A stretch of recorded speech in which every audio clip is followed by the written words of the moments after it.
Hello, this is Amal, and in this video, I will explain to you how you can set a signing order for your signers to sign on the document. Beginning with uploading the document from our local device. For this example, I will choose the board meeting minutes. And once the document is fully uploaded, click on Next to move on to the next step, which is to add participants. In this step, you can add as many participants as you need per document. So for the example of the board meeting minutes, you're gonna add the CEO of the company, and then by clicking on Add New, you can add as many members as required. So we're gonna add the chairman, and we're gonna add 2 board members.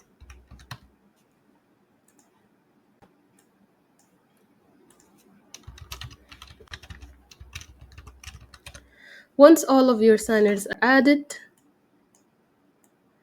click on Set Workflow, and the numbers of the order of the signers will show next to each of the signers. As you can see right here, we have 4 signers and we have 1, 2, 3, and 4, meaning that the CEO will receive the document first, and once he or she finishes signing on the document, it will move to the chairman to finish signing as well.